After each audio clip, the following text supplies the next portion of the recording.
कर्मण तस्मै संज्ञानरूपाय नमोस्तु परमात्मने। जय बोले अज्ञानंद सिद्ध परमेश्वरी भगवान की जय। आर्य ब्रह्मा श्री ऋषभ देव भगवान की जय। मूल नायक कल्पतरु श्री शांतिनाथ भगवान की जय। अरिष्ट एकदर्शी देवीनाथ भगवान की जय। चिंतामणि पार्श्वनाथ भगवान की जय। अंतिम शासन नायक श्री वर्धमान महावीर भगवान की जय। गणाधिपति गणराज श्री कुंभू सागर जी गुरुदेव की जय। अभीष्ट ज्ञान योगी श्री पद्मनंदी जी गुरुदेव की जय। सिंधर्म प्रभाव कवि हृदय वात्सल्य मूर्ति परम पूज्य श्री वैराग्य नंदी जी गुरुदेव की जय।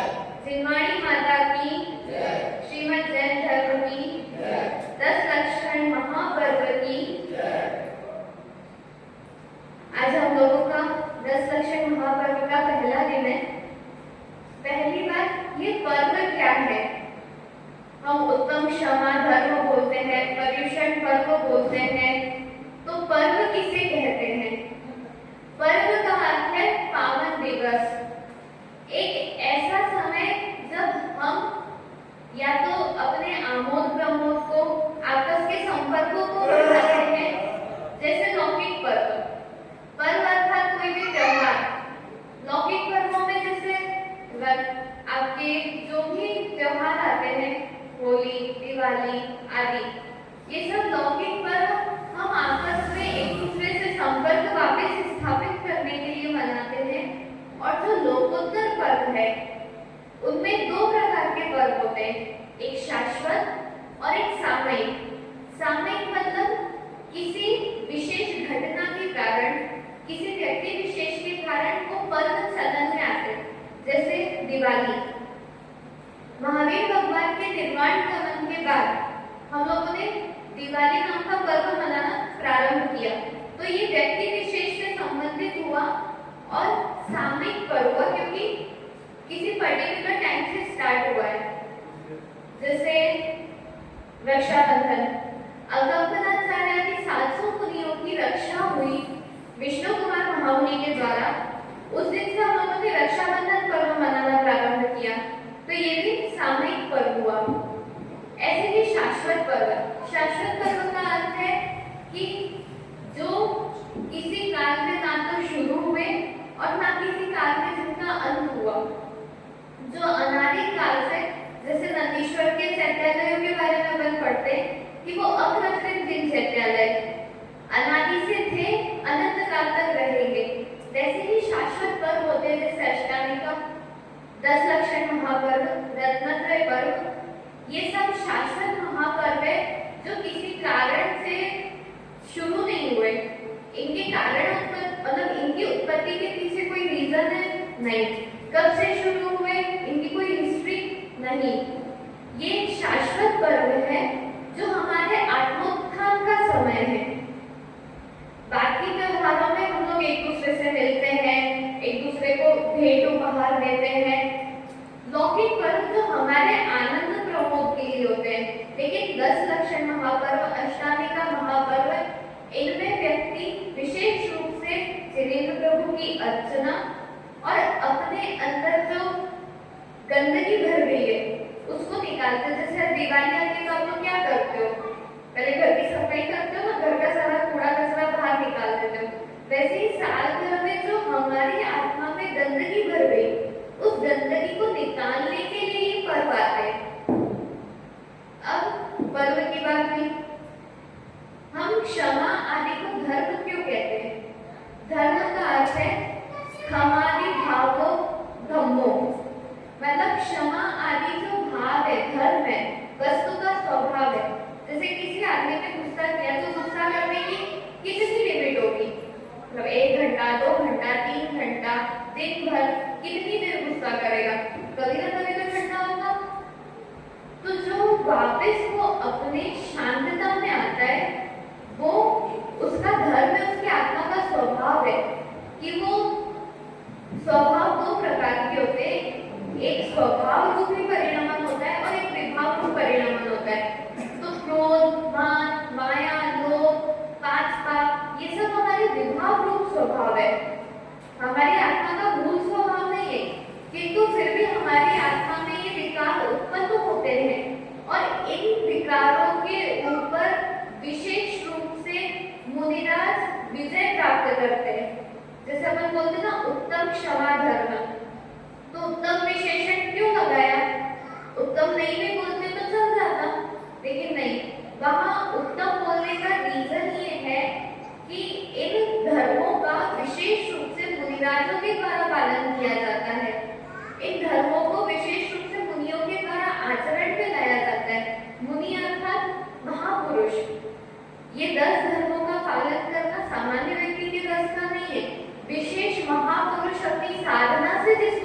होते हैं। इस बात को बताने के लिए उसके पहले उत्तम लगाया कि क्षमा मुनियों के द्वारा उत्कृष्ट रूप से आचरण में धारण की जाती है। धर्म, क्षमा, भार्गव, आर्जव, शौच, सत्य, संयम, तप, त्याग, आकिंचन, ये सब 10 धर्म हमारे अपने आत्मा के गुणों को जो हमने साल भर में, अच्छा आप लोग एक बात बताओ, दिन भर काम करते उसके बाद थोड़ा रेस्ट लगता है ना कि भाई रात को नींद निकाले, थोड़ा रिलैक्स करे, वैसे ही 10 दिन आपकी डेली लाइफ की जो दौड़ धूप है उससे अपने आप को पीछे करके थोड़ा टाइम अपने लिए देने के लिए है। बाकी दिन आप कमाई करते हो, किसके लिए करते हो? परिवार के लिए, बच्चों के लिए। महिलाएं घर में काम करती है, किसके लिए करती है? परिवार के लिए, बच्चों के लिए। तो ये 10 दिन का जो टाइम है वो आपको अपने लिए निकालना है। इसमें हमारे साल भर में हमें क्या मिला, हमने अपने लिए क्या अचीव किया, वो सब सोचने का जो टाइम है वो ये 10 लक्षण महापर्व है। पर्व का एक और अर्थ साइंस के हिसाब से किया जाता है, जो है संध्या का समय होता है, जैसे मतलब जहाँ पे कुछ चेंज होता है। जैसे आप देखो अपन अष्टमी, चतुर्दशी, पंच मतलब पूर्णिमा आदि ये नित्य पर्व है अपने, जो हर 7-8 दिन में आते रहते हैं। इन पर्वों में विशेष रूप से जप, तप, आराधना करने के लिए क्यों कहा जाता है? क्योंकि ये चेंजिंग का टाइम है। जैसे 3 संध्याएं होती है, संध्याएं कितनी है? 3। सुबह सूर्योदय के समय 24 मिनट पहले और 24 मिनट बाद, ये संध्या का टाइम कहलाता है। दोपहर में 12 बजे जब सूर्य अपनी पूरी ऊर्जा के साथ आसमान के बीचों बीच रहता है, वो संध्या का समय कहलाता है। और शाम को जब सूर्यास्त होता है, सूर्यास्त के 24 मिनट पहले और 24 मिनट बाद में ये जो टाइमिंग है 48 मिनट की, इसको संध्या का टाइम बोलते हैं। इस टाइम में सामायिक अभिषेक, पूजा पाठ करने का प्रावधान है। क्यों? क्योंकि जैसे मौसम में बदलाव होता है वैसे हमारी बॉडी के अंदर भी चेंजेस होते हैं। उस चेंजेस के टाइम अगर आप कोई अपनी बॉडी के साथ बहुत मेहनत वाला काम करोगे, एक्स्ट्रा एक्टिविटी करोगे, तो वो चीजें हमारी बॉडी पे साइड इफेक्ट डालती है। जो साइंटिफिकली प्रूव्ड है कि उस टाइम में व्यक्ति को शांत होने की और स्थिरता की आवश्यकता पड़ती है। वैसे ही भाद्रपद मास जो है, इस टाइम क्या होता है, मतलब चातुर्मास स्टार्ट होते होते गर्मी जाने लगती है, बारिश का समय आता है, तो मौसम बदलता है। उसके साथ साथ हमारी बॉडी में भी चेंजेस होते हैं। उन चेंजेस को मेंटेन करने के लिए व्यक्ति को बोला जाता है कि भाई आप उस टाइम पे विशेष रूप से जब तक आराधना करो, उपवास आदि करो, ताकि आपकी बॉडी उस बाहर के एनवायरनमेंट को उस चेंज को एक्सेप्ट कर सके। हम लोग सोचते हैं कि भाई इसी टाइम पे क्यों पूजा करनी, बाकी टाइम में पूजा नहीं करनी चाहिए क्या? करनी चाहिए, लेकिन अब पहले क्या था, लोगों को सिर्फ पुण्य पाप की परिभाषा समझ आती थी। वो लोग हमारी तरह पढ़े लिखे या इतने होशियार तर्क शक्ति वाले नहीं थे कि हम इसी टाइम में क्यों करें, ऐसा ही क्यों करें। तो उनको बोला कि भाई इससे पुण्य मिलता है, इसलिए तुम अष्टमी को उपवास करो, एकादशन करो, 10 लक्षण में रत्नत्रय के उपवास करो। लेकिन उसके पीछे आचार्यों के कई सारे तथ्य थे कि भाई व्यक्ति उस टाइम में धर्म आराधना भी कर सके और उसके साथ में उसकी बॉडी में कोई मेजर चेंज हो रहा है जो मौसम में है, उसकी बॉडी उसको एक्सेप्ट कर सके।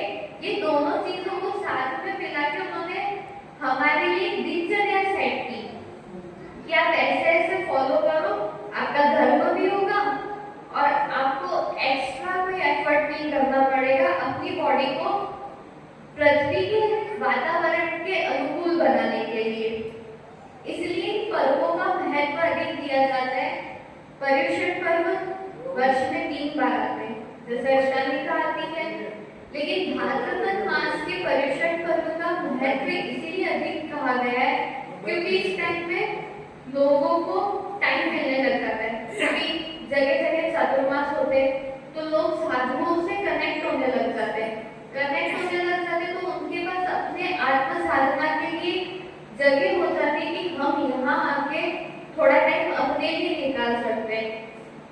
उस टाइम पे थोड़ा व्यापार वगैरह भी डाउन हो जाता है, मतलब ज्यादा नहीं रहता, मतलब जैसे किसी का गर्मी में चल रहा है, ठंडी में चल रहा है, बारिश में सब थोड़ा कम हो जाता है।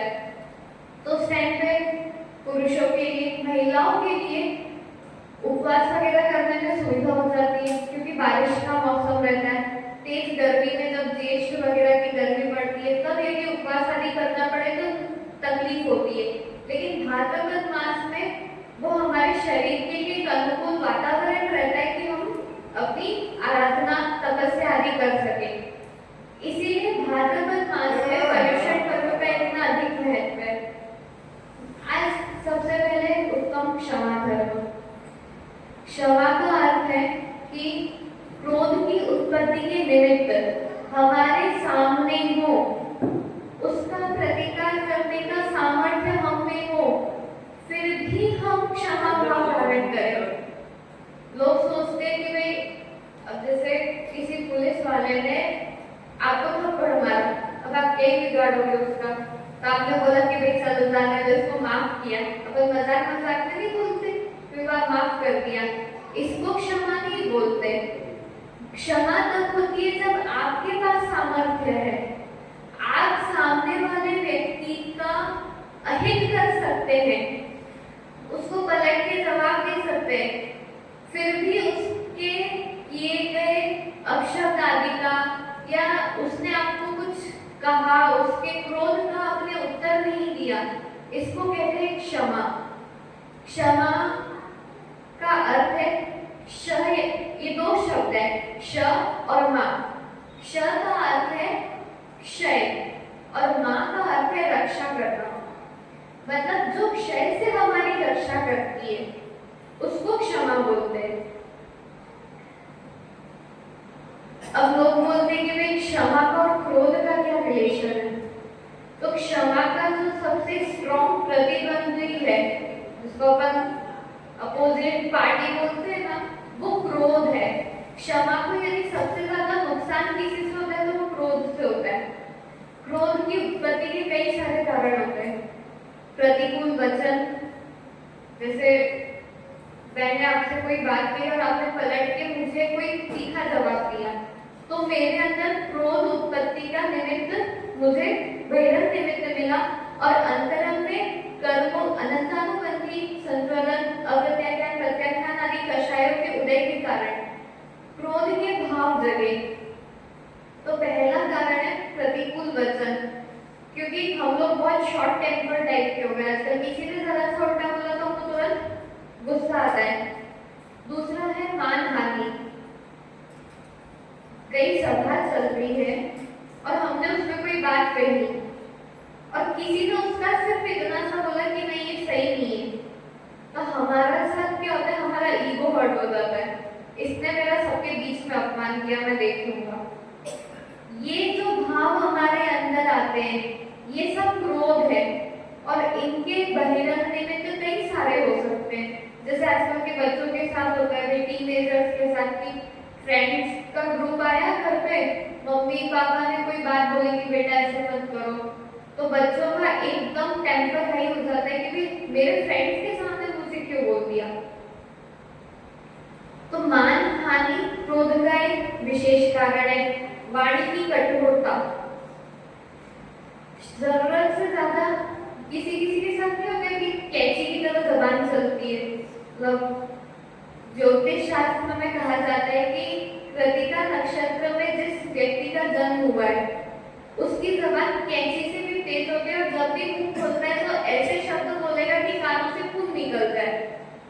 देखना कई लोगों के साथ ऐसा होता है कि वो जब भी बोलेगा तो ऐसा लगेगा कि घाटा ही मार रहा है, इससे तो भी घाटे ही सिर पे पड़ जाता तो ज्यादा अच्छा होगा।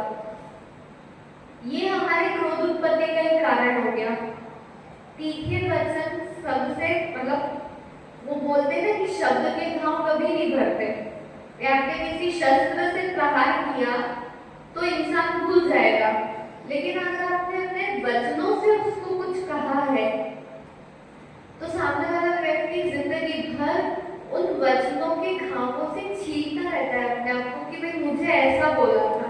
और पता है क्या होता है, उसने जो एक बुरी बात बोली वो हमें याद रहती है, बाकी की जितनी अच्छी बातें हुई हो वो एक भी ध्यान में नहीं रहती। तो ये हमारा कर्तव्य है कि हमारे कारण हम ऐसे कठोर वचनों का प्रयोग ना करें जिसके कारण सामने वाले को ठेस पहुंचे। अपने वचनों में, अपने आचरण में मृदुता रखना, अपनी गर्वता के कारण, अपने ईगो के कारण या किसी ऐसी प्रवृत्ति के कारण सामने वाले को ठेस ना पहुंचे, ये हमारी क्षमा हुई। आदमी क्या सोचता है कि क्रोध किया तो उससे सिर्फ सामने वाले का नुकसान है, वे आपको गुस्सा आया तो उसको थप्पड़ मार दी, नुकसान उसका हुआ, उसको लगी नहीं। क्रोध के कारण हमें क्या क्या होता है जो डॉक्टर्स ने बताया है, क्रोध एक तीव्र आतप है, मतलब जिससे बॉडी में बहुत इमीडिएटली हीट बढ़ती है, बॉडी की गर्मी बढ़ती है, जिसके कारण पेट में अल्सर हो सकते हैं। मतलब आप इमेजिन करो कि आपकी बॉडी में सिर्फ एक भाव ऐसा है आपके मस्तिष्क में, क्रोध, जो अगर आपकी चरम सीमा पर पहुंचे तो अंदर ही अंदर आपके शरीर की गर्मी इतनी बढ़ा सकता है कि आपके पेट में अल्सर हो जाए, किडनीज खराब हो सकती हैं। एक एड्रेनलिन नाम का पदार्थ हमारी कोशिकाओं से स्राव करता है जिसके कारण क्रोध उत्पन्न होता है। जब भी इस पदार्थ की मात्रा अधिक बढ़ती है तो मस्तिष्क में क्रोध के, तनाव के, चिंता के, किसी को नहीं होता खीज होती है, एकदम कुछ भी बोलो तो एक तुरंत ही पड़ता है, कभी सीधा जवाब देता ही नहीं। इन सब का कारण साइंटिफिकली है कि आपकी बॉडी में एड्रेनलिन नाम का पदार्थ है जो अपनी चरम सीमा में जितना उसको होना चाहिए उसकी मात्रा से अधिक हो रहा है। इन सबको कम करने के लिए शास्त्रों में एक सबसे सरल उपाय बताया गया है कि आप जिनेंद्र भगवान की भक्ति में अपना मन लगाओ, क्योंकि आपका उपयोग घटता है और जो क्षमा उन्होंने धारण की है वो आपके अंदर आती है। कैसे आएगी? वो तो पत्थर है ना? पत्थर है कि भगवान है? पत्थर है, भगवान है, क्योंकि हमने उनमें पंच कल्याणकों की स्थापना की है। स्थापना निक्षेप तो सुना है ना सबने कि भाई, अच्छा आप एक बात बताओ, आटे के मुर्गे वाली कहानी सुनी है ना? नहीं पता? चलो कल सुनाएंगे वो। अगर मैंने आटे का कोई मुर्गा बनाया और उसको काटा तो मुझे पाप लगेगा क्या? लगना तो नहीं चाहिए क्योंकि वो तो आटा था, लेकिन लगता है क्योंकि आपके मन में संकल्प है। एक बात हमेशा ध्यान रखना, जिन धर्म में क्रिया उतनी महत्वपूर्ण नहीं है जितने आपका संकल्प का महत्व है। आपके मन में संकल्प कैसा है, आप इस क्रिया को क्यों कर रहे हो? आपके मन में था कि मुझे मुर्गा मारना है, तो आपको हो सकता है कि उस टाइम में मुर्गा अवेलेबल नहीं हुआ, तो आपने किसी और चीज में ड्राइंग बना दी, किसी चीज को आकार दे दिया। जैसे बच्चों की चॉकलेट्स के नहीं होते हाथी का शेप, मछली का शेप, ये सब ये खाने के लिए क्यों मना करते हैं? क्योंकि आपके भावों में उतनी क्रूरता उस समय जगती है कि भाई आप मछली ही खा रहे हो। तो ये भावों के आधार पर डिपेंड करता है कि आपने जो क्रिया की है वो पुण्य रूप है या पाप रूप है, आपका उसमें संकल्प कैसा है। ऐसे जिनेंद्र भगवान ने जब हमने मंत्र पूर्वक पंच कल्याणकों की स्थापना की तो स्थापना निक्षेप से वो भगवान न होकर के जिनेंद्र हो गए। जैसे जिनेंद्र भगवान के 5 कल्याणक होते हैं, 46 अतिशय होते हैं, 10 जन्म के, केवल ज्ञान के, देवव्रत अतिशय आदि, वैसे ही मंत्रोच्चारण पूर्वक इस पत्थर की मूर्ति में हमने उन सब की स्थापना की है। आप लोगों के यहाँ प्रतिष्ठा है, आप लोगों ने देखी थी? ओके, हम लोगों का ध्यान सब वो गाने बजाने में ही रह जाता है, क्या क्रिया हो रही है वो पता ही नहीं पड़ता।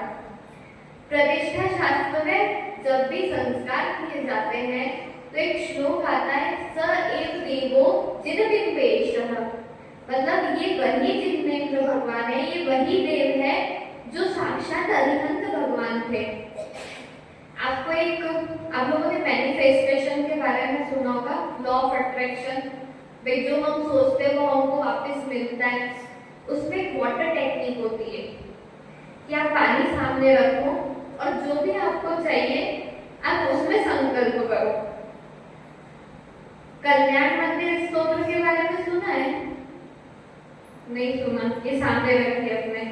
कल्याण मंदिर स्तोत्र जैसे भक्तामर स्तोत्र, वैसे कल्याण मंदिर पार्श्वनाथ भगवान की स्तुति में एक रचा हुआ स्तोत्र है।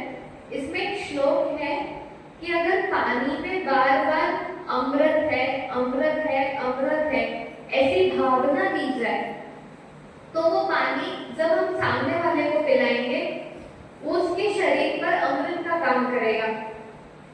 और उसी पानी में जब हम ये संकल्प करेंगे ये जहर है, ये जहर है, ये जहर है, और जब हम सामने वाले को पिलाओगे तो मर जाएगा। ये मैं नहीं कह रही, जिन लोगों ने law of attraction, manifestation, science इन सब पे रिसर्च की, उन लोगों ने बताया है कि हमारी भावनाएं इतना स्ट्रांगली कुदरत पे इफेक्ट करती है। तो जब जिनेन्द्र भगवान पे मंत्रों के संस्कार होते हैं तब हमारी भावनाएं क्या रहती है? ये वही जिनेन्द्र है, ये वही जिनेन्द्र है, ये वही जिनेन्द्र है। तो ये प्रतिमा भी उतना ही फल देने में समर्थ है जितने साक्षात जिनेन्द्र भगवान थे। समझ रहे हैं? इसीलिए जिनेन्द्र भगवान की आराधना करने के लिए कहा जाता है कि जब आप उनकी सौम्य मूर्ति को देखते हो तो आपके अंदर में वो सौम्यता जाती है। भगवान के दर्शन करने के लिए सिर्फ ऐसे ही नहीं बोलते कि आओ आंखें बंद करो और चले जाओ वापस। उसके पीछे कई सारे कारण हैं कि जब हम उनको देखते हैं, होता क्या है, हम लोगों के दिमाग पे सबसे ज्यादा इफेक्ट कौन करता है? चित्र। आप कोई सीन देखो वो आपके दिमाग में छपता है, कोई चीज अगर आप सुनोगे तो इतना इफेक्ट नहीं करेगी। तो हम लोग जब बार बार जिनेन्द्र भगवान की प्रतिमा को देखते हैं दर्शन करने के लिए, इसीलिए कहा जाता है ताकि उनके गुणों का अंश मात्र भी हमारे अंदर है। अच्छा ठीक है, लोग बोलेंगे कि भाई हमको मोक्ष नहीं जाना तो हम क्षमा धारण क्यों करें? पॉइंट है कि नहीं? किसने देखा मोक्ष? ना आप गए ना मैं गई, है ना? तो अपने को तो पता है कि मोक्ष होता है कि नहीं होता, तो फिर हम लोग ये सारी मेहनत क्यों करें सिर्फ मोक्ष जाने के लिए? नहीं, आचार्य ने कहा है कि जिसको लौकिक सुख चाहिए, इंद्रिय सुख चाहिए, उसको भी धर्माचरण करना चाहिए। क्यों? खेती के बारे में आप लोगों को पता है? जो लोग खेती करते हैं ना, अगले साल जब उनको वापस धान्य उगाना होता है तो उसके लिए पहले से बीज संभाल के रखते, पूरा धान्य खत्म नहीं कर देते कि भाई सारा खाओ और मस्ती करो आराम से। नहीं, अगली बार धान्य उगाने के लिए उतना धान्य बचा के रखते और बाकी के धान्य का उपयोग करते हैं। वैसे ही हमें लौकिक सुख चाहिए तो कैसे मिलेगा? भाई कोई ना कोई रीजन तो होगा ना कि भाई इस जरिए से पैसा मिलता है, पत्नी अच्छी मिलती है, बच्चा ऐसा मिलता है जो हमारी सेवा करे, जो हमारी आज्ञा का पालन करे। ये सब कैसे मिलेगा? धर्म के थ्रू। आपने क्या किया? आपको पेड़ पे से फल तो चाहिए लेकिन पेड़ की सुरक्षा नहीं करनी। कुछ लोग होते ना पेड़ काट के फल खाते हैं, तो ये क्या हुई? मूर्खता हुई। वो एक बार फल खाएगा, बाद में क्या करेगा? आपने पेड़ ही काट दिया तो अगली बार फल कैसे मिलेगा? तो उस पेड़ की रक्षा करते हुए जो फल खाता है उसको तो बुद्धिमान बोला जा सकता है। वैसे जो धर्म करते हुए अपने पुण्य को भोगता है उसको तो बुद्धिमान बोला जा सकता है। लेकिन जो पुण्य का उपभोग कर रहा है और इधर से धर्म करना छोड़ दिया उसको क्या बोलेंगे? वो आप लोग समझ जाइए, मैं नहीं बोलती। मैंने एग्जांपल दिया कि जो पेड़ काट के फल खाएगा वो मूर्ख है। तो जो फल देने वाला हमारा धर्म रूपी पेड़ है उसको अगर हमने काट दिया तो इंद्रिय सुख रूपी जो फल है वो कैसे मिलेंगे? ये तो एक टेक्निक है ना कि हमको जो चाहिए उसकी तो रक्षा करें, कम से कम उसको तो संभाल के रखें। इसीलिए शास्त्रों में कहा गया है कि भाई आपकी आत्मा में जो क्रोध उत्पत्ति हो रही है उसको क्षमा से कंट्रोल करो। क्यों? ताकि आपका स्वास्थ्य ना बिगड़े, आपके रिश्ते ना बिगड़े। ठीक है, चलो अपन करते कि बिजनेस पार्टनरशिप में आपका किसी से झगड़ा हो गया है ना, आप हमेशा के लिए उससे रिश्ता तोड़ दो, नुकसान किसका? अच्छा, कोई रीजन नहीं था, सिर्फ आपको कोई बात समझ में नहीं आई, आप उसको प्यार से भी समझा सकते थे कि नहीं अपन ऐसा नहीं ऐसा करते, आपका नुकसान हुआ। ऐसे ही फैमिली आजकल क्यों खत्म होती जा रही है? क्योंकि हमको किसी की सुननी नहीं, सिर्फ सुनानी है। तो रिश्ते कैसे टिकेंगे? रिश्ते नहीं टिकेंगे तो जो मुश्किलें हमारे सामने, भाई दो लोगों का घर है, एक जना काम पे जाता है, दूसरा घर पे अकेला है, और उसकी सेफ्टी, कभी उसकी तबीयत खराब हो जाए तो उसको देखने वाला कौन? हमारे परिवार खत्म हो गए, हमारी समाज खत्म हो गई, समाज में आपस में वो प्रेम खत्म हो गया। क्यों? हमारी वाणी की कठोरता के कारण, सहनशीलता नहीं होने के कारण। मूल कारण क्या है? क्रोध की अधिकता और क्षमा की कमी। तो क्रोध की कमी और क्षमा की बढ़ोतरी सिर्फ पारलौकिक सुख प्रदान नहीं करता, बल्कि हम लोगों को हमारा जो सामाजिक जीवन है उसको जीने में हेल्प करता है, मदद करता है, दिशा देता है कि अपने जीवन में अगर हम इन चीजों को अपनाएं तो हम अपना नॉर्मल जीवन जो जी रहे, इसको अपन बोल सकते हैं कि बेसिक टर्म्स है। अपन बोलते हैं ना भाई इंसान को मैनर्स सिखाए जाते हैं स्कूल में, ये बेसिक मैनर्स है जिनके थ्रू आप अपनी लाइफ को इजी कर सकते हैं। आजकल कोर्सेज चलते हैं कि भाई how to live, lifestyle के ऊपर कितने सारे कोर्सेज मिल जाएंगे। हमारे आचार्यों ने और कुछ नहीं किया, आपको धर्म भी सिखाया, जीने की एक नई दिशा भी दी, जीने का एक नया तरीका दिया कि आपको अपने आचरण में इन सब चीजों को इस तरीके से उतारना है जिससे आपको लौकिक सुख तो मिले ही मिले और पारलौकिक सुख की समृद्धि हो। अपना टाइम हो गया 8 बजे। श्री पार्श्वनाथ भगवान की जय।